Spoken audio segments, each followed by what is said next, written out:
Welcome back. You're listening to A Path to Wellness on rhinoonair.com, WSPF-DB.com.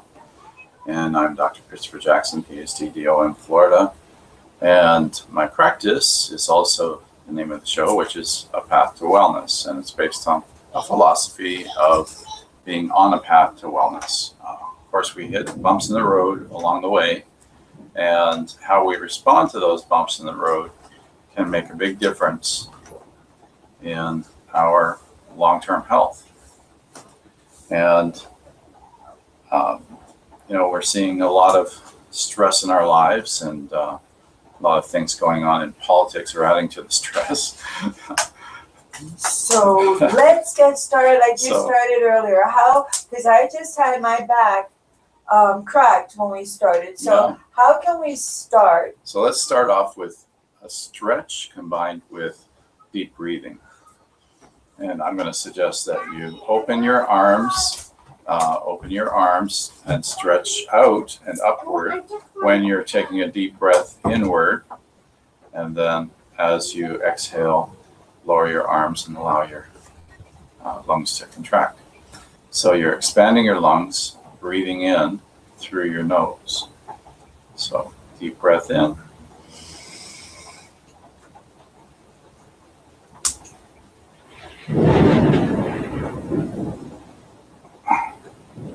Hold it for a few seconds as you can tolerate, and then allow it to start coming out through your mouth slowly. And that was a pretty powerful breath with the thunder in the background there. Thought that might have made some impact there. That brings to mind a whole bunch of things about our interconnectedness to the universe and to our environment and electromagnetics and how that's influenced by the lightning, and just a whole barrage of correlations there. But it's interesting because it skews the focus, and that's part of dealing with the stress as well, is to find an alternate focus, to focus away from the stressors, to focus away from life's bumps in the road, to adjust to it by focusing on things outside of our day-to-day experience. And at this point in time, we can talk about some of those things and how mindfulness, meditation can affect us, help us with our stressors, and help us with our recovery from some of the effects of the stress, which are numerous. The stress affects our immune systems. It affects our physical health, our musculoskeletal. We tense up when we're stressed. It affects our blood flow, our heart rate goes higher, blood pressure goes higher, and so on with stress, with stressors, or even beyond the normal stressors at times that we have. So I want to get into some of that today as well. And I'll give you some summaries here of some of the things that are affected by stress. So I recently wrote an article. It's called, this was a few months ago. I wrote an article called Our Society's Distorted Perception, Normal Physical Function. And one of the topics I explored within that article was the root of psychological and behavioral disorders, and even cognitive issues at times can be affected by stress. And so physical dysfunction is part of the stress response. It's not really a dysfunction exactly, because it's a normal response, but it can be much more than it needs to be. Some of us are more susceptible to stress and stressors than others. Some of us kind of kick in a calming response more easily. Some of us produce a lot more epinephrine, a lot more adrenaline, in other words, in response, and cortisol and so on. So it depends on our personal responses, our body's makeup to a certain extent, and some of the things that we take in our bodies. For example, if we're drinking a lot of caffeine, our adrenal responses may be heightened. We may be more sensitive to stressors. And I know there's been a big thing in the news about coffee drinkers living longer and all of this kind of thing. And you know, I'm very skeptical about that, I got to tell you, because the thing is, the average American, if you want to call it that, the average American has a diet that is pathetically devoid of nutrition. It's pathetic. You know, standard American diet is, you know, is basically the McDonald's meal, right? You know, a burger, fries, and a Coke. You know, virtually no negligible antioxidants in that meal, plus full of inflammatory foods, full of inflammatory components. And so we have this basic makeup of probably most Americans of already being inflamed because of this kind of thing. The diet itself does a lot to inflame the body.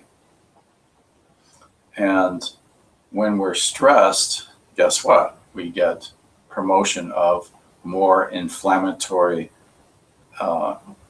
responses. You know, we have more inflammation. And so if we're already starting off elevated in inflammation, and then we add stressors to that, it really can take us pretty high in the inflammatory scale. So there are many effects there, but what we can do to compensate somewhat is the mindfulness, meditation, and so on. So I just bounced around a bunch of topics there, but to elaborate on the whole coffee thing, the reason I'm skeptical relates to people starting off with a very pathetic diet and therefore not getting any reasonable level of antioxidants in their diet. And then coffee has a fair amount of antioxidants in it. And so it's quite likely that coffee is the only reasonable source of antioxidants these people are getting, which is, if you compare to a diet devoid of antioxidants and nutrients, and then add in coffee with the antioxidants it provides, obviously that's going to make a difference in people's lives in terms of longevity and so on, and repair that the body can do. However, there are many problems with coffee as well. Obviously, there's the caffeine, which can elevate blood pressure. It can hypersensitize the adrenal response. It can, which is stress, fight or flight response. And it also can drain you of iron, drains your body of iron, and can draw out other minerals as well. And it's a diuretic, so you can tend to need to go to the bathroom quite a bit, and there may be some loss of nutrients because of the frequency as well. So that's the situation there in my perspective. I don't really buy into the idea that everybody should be drinking coffee. I have seen some studies where it did improve cognitive function, and I believe that's directly related to the improved blood flow in the brain. And there are other ways of getting that without drinking coffee and raising your blood pressure. You know, like there are herbs that can help with that, such as a very popular one is ginkgo biloba. Very good for improving blood flow in the brain area and helping cognitive function. Well known for that. And it helps blood flow in other areas too. side note. So in dealing with these stressors on a daily basis, we need to be able to kind of step back and detach. And by finding something else to focus on and truly focusing on that something else, we are in a sort of a forcible way detaching from the things that are stressing us, because our mind's somewhere else. We're focusing on something else. And if we can keep that focus, maintain that focus, which is not an easy thing, we can definitely detach from these stressors outside us and focus on ourselves, our bodies, our where we are. Where are you right now? Where are your feet? How are you feeling? This kind of thing. You can start focusing on yourself and your physical responses and understand where your body is, where your mind is, this kind of thing, and help that process. So with that, let me just segue into meditation a little bit more.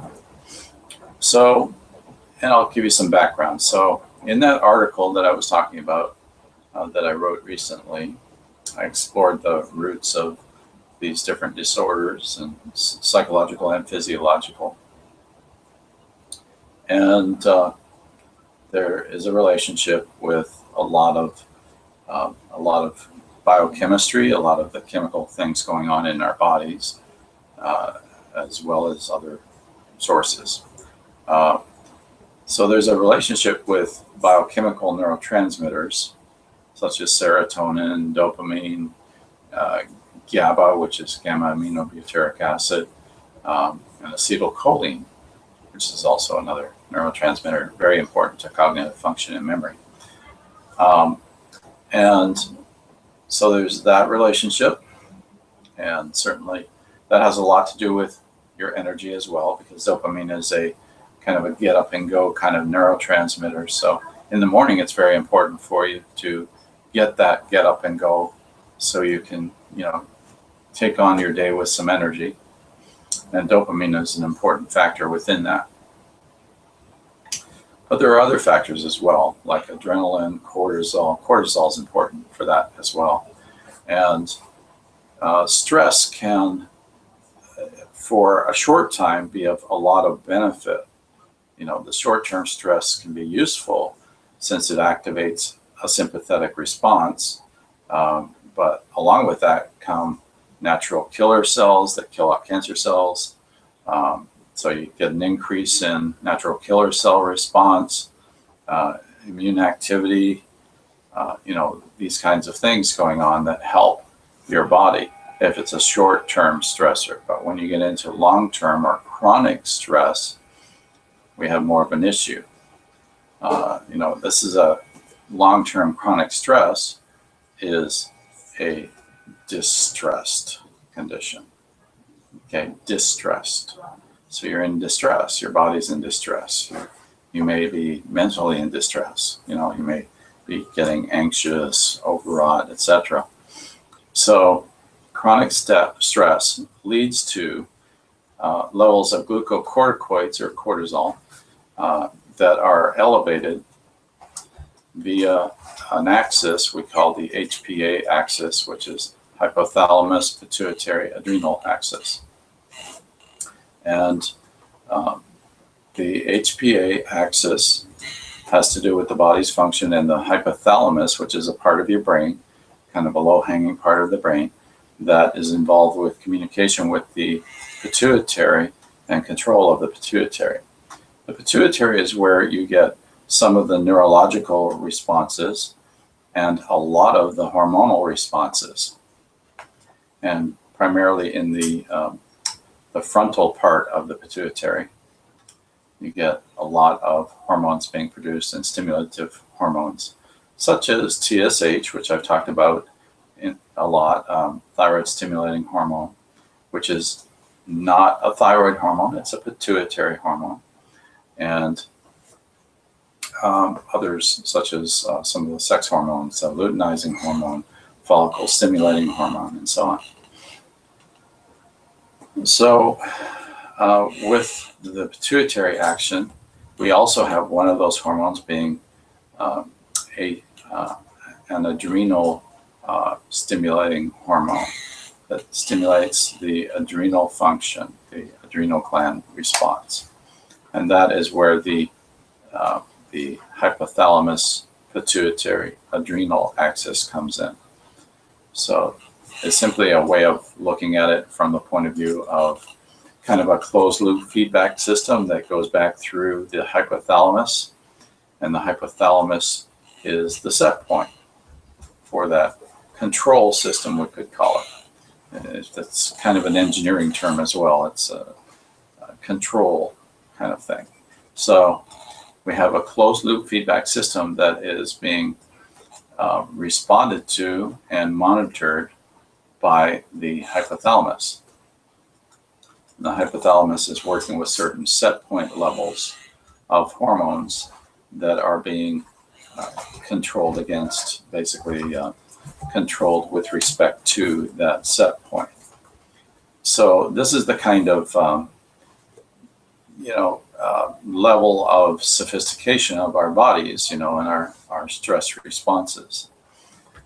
And by triggering a parasympathetic response, we then bring in what's been coined the relaxation response.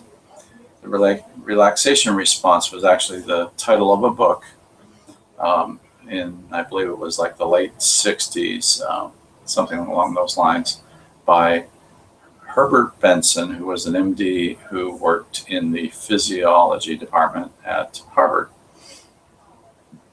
And along with others in the department, came to know many of the components and came to a deeper understanding.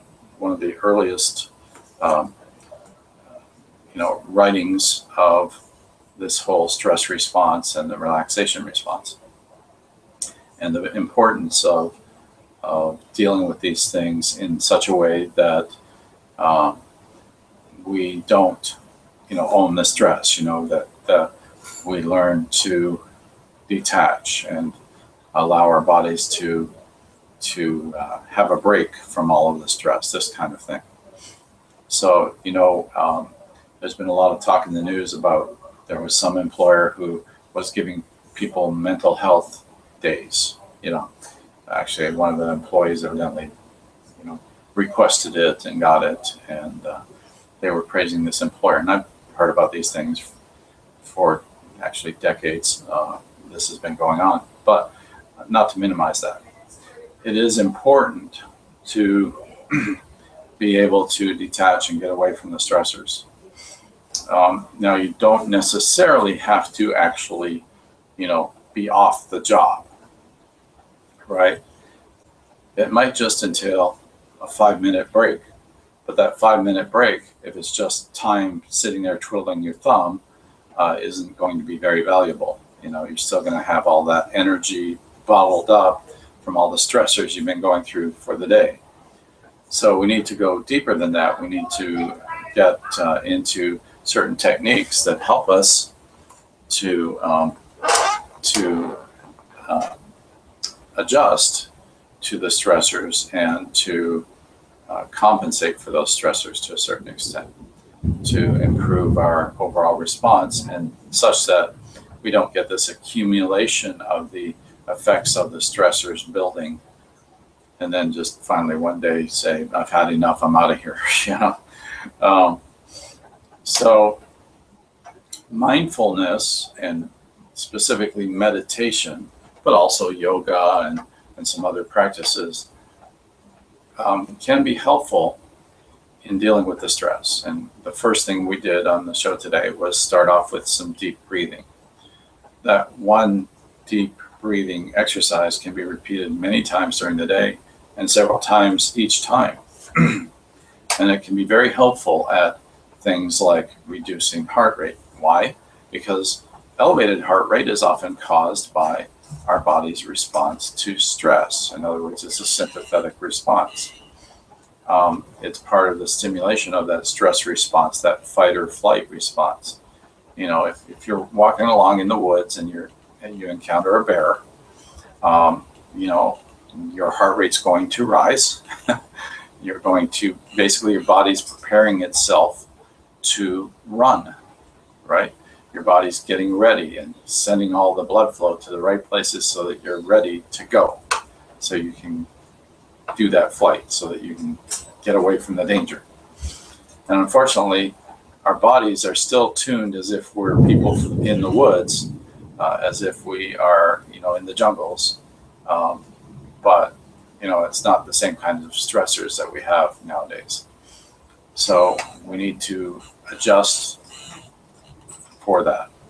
And one of the ways we can do that is by meditating or taking some time away, you know, taking some time, even this, if it's just a few minutes, to relax, to de-stress, to basically stick a tack in the balloon and allow that air to escape, you know, to relax, to bring down the tension.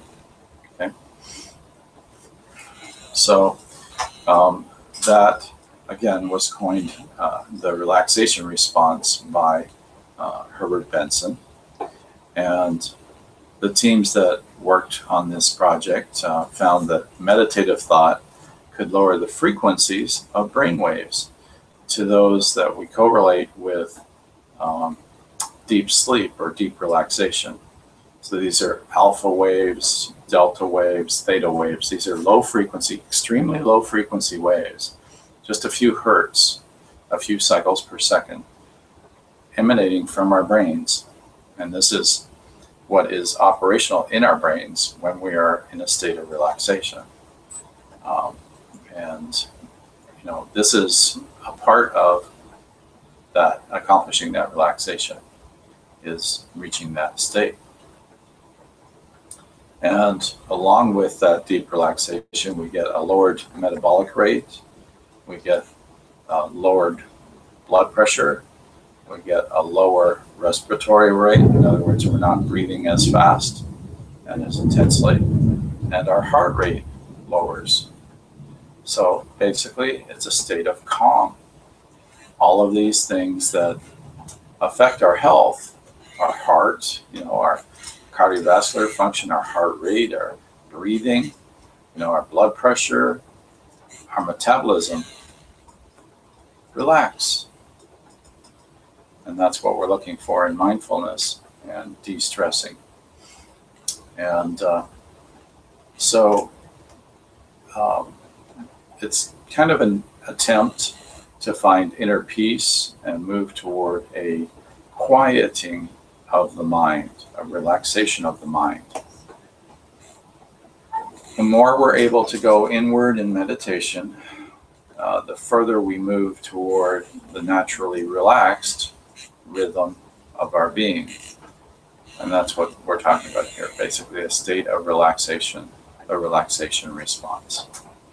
So Herbert Benson was one of the early pioneers in this field, and you know, there were many followers. He wrote that book, The Relaxation Response, and then he followed it with a book called The Wellness Book, and there were some others. And then we had other people like Donna Eden kind of grab onto energy medicine and meditation and some of these things, and bringing in Chinese medicine's influence and developing techniques like emotional freedom technique, where people do some sequences of tapping while stating thoughts or commitments to positive results, and focusing on those things. So the focus is very positive and very relaxing, and can help to get rid of a lot of the things that you know, a lot of the effects of stress that really can be damaging to our bodies. And you know, chronic stress can result in lowered immunity, increased inflammation, metabolic syndrome, which is becoming extremely common in the US. And that's basically a combination of elevated cholesterol, high blood pressure, diabetes, and many other correlated things like low thyroid function and things like that can be involved. And, that's kind of a sick state, A lot of people have metabolic syndrome or classified in that area. And another part to this is a more rapid aging process that influences the progression of both physiological and psychological, or even cognitive, specifically disorders, cognitive thinking, thought processes, thought disorders, dementia, things like that. That's another facet of the result of the stress.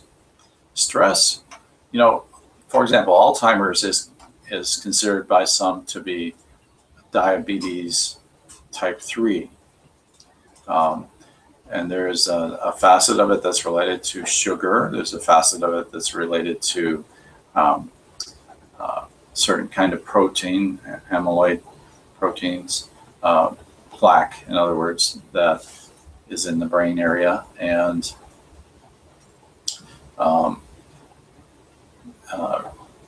there are thought processes obviously affected within the realm of Alzheimer's.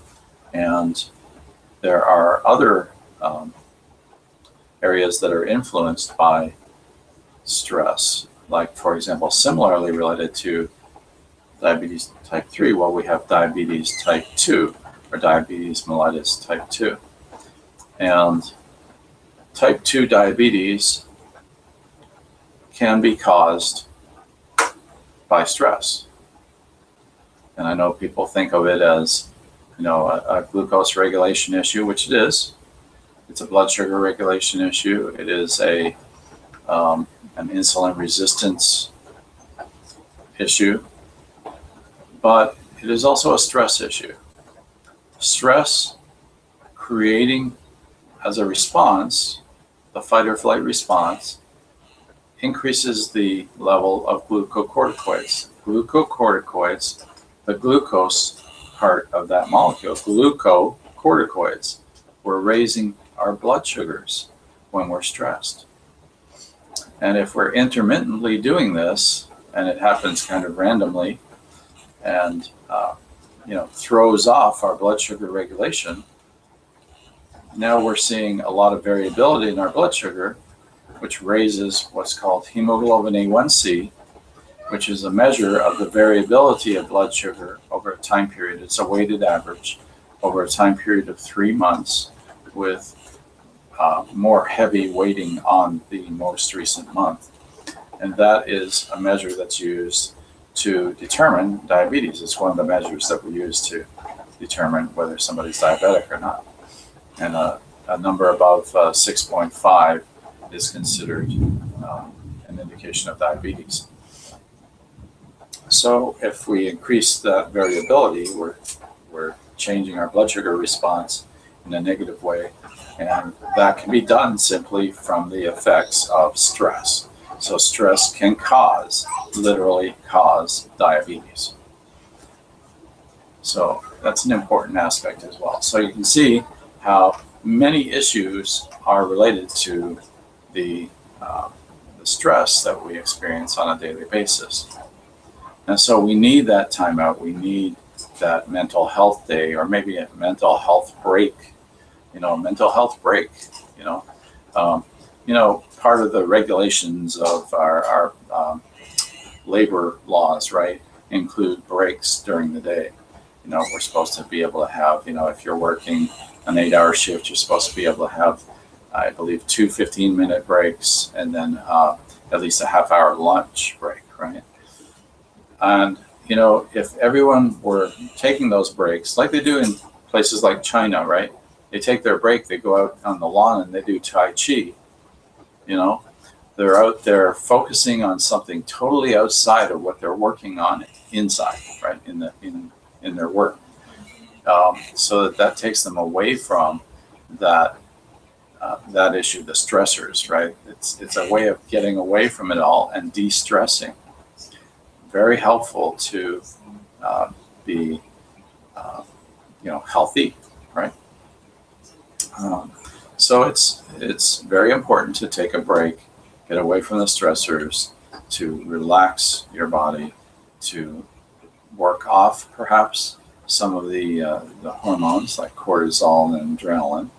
And that's another thing that can be helpful is just doing some exercise, right? So the idea of walking around the building, right? Go outside, walk around the building, getting some fresh air. You're walking off some of those stress hormones, and that can be helpful to improve your health as well. Or getting on a treadmill, or if there's a fitness center at your work, or if you work at home and you have a fitness center or you have fitness equipment, or you just go outside and walk through the neighborhood, maybe a brisk walk to work off some of those hormones. So all of these can be ways of bringing down the stress and bringing down the effects of the stress. And there are others, there are many others that we can do. Like even, for example, a form of meditation, believe it or not, is going to the movies. You can go to the movies and just kind of join into whatever the film is, right? As you remove your cognitive dissonance, as you stop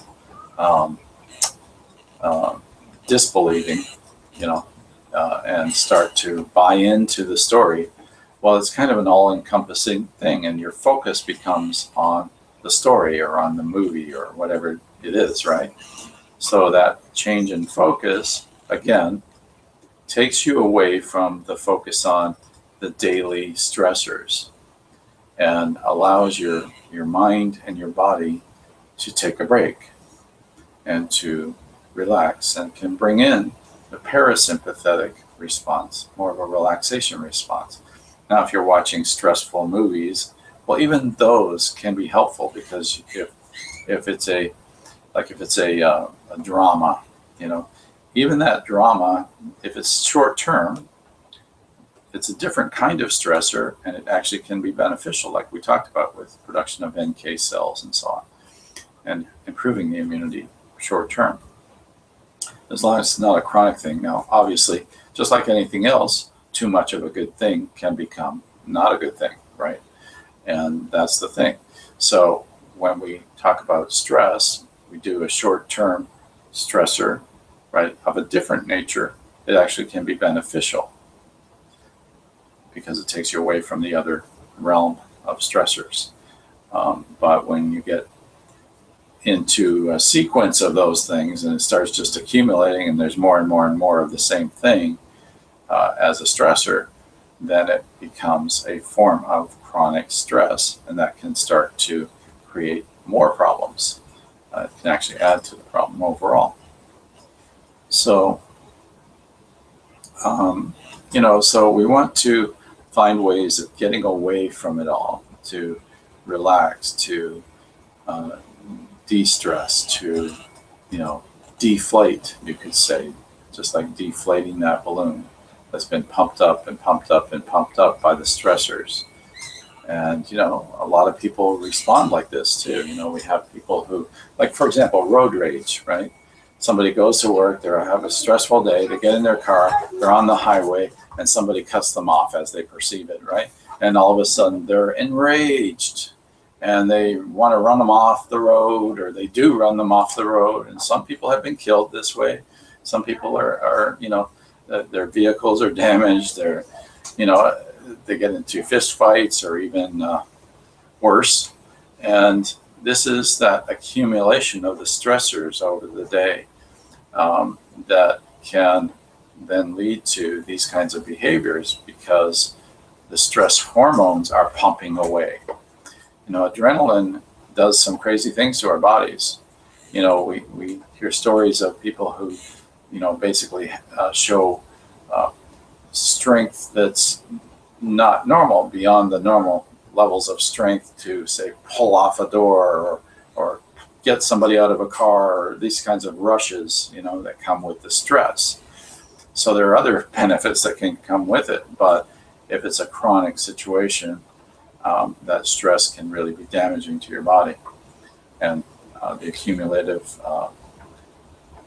buildup of the stressors, the stress chemicals, becomes a problem and is very damaging to us.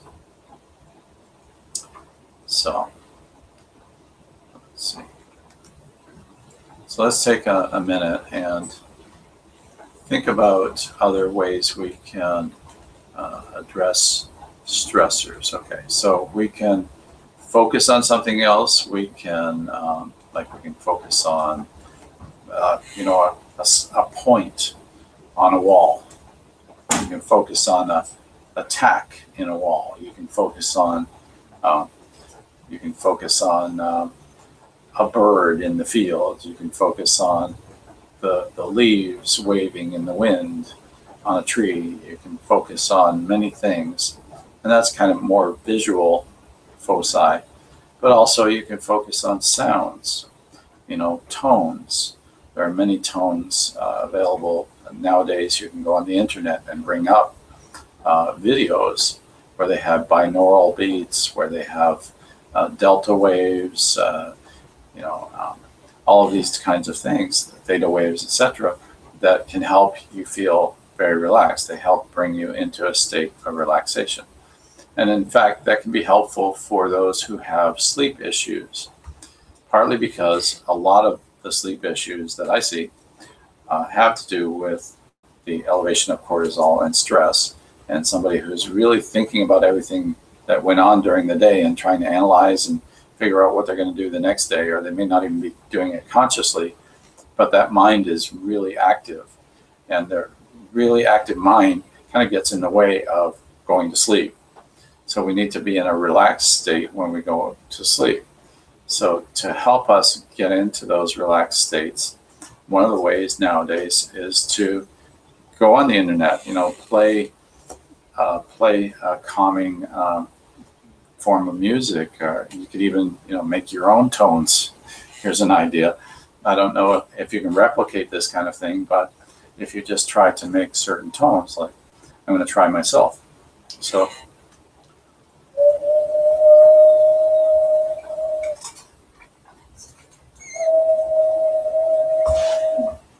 Or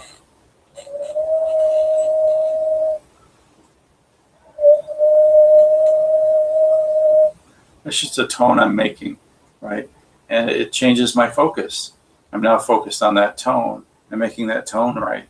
And so my hearing is focused on that tone, and my mouth and my vocal cords are focused on making that tone. Or you can do something like, if you play any instruments, you can get into doing a little music.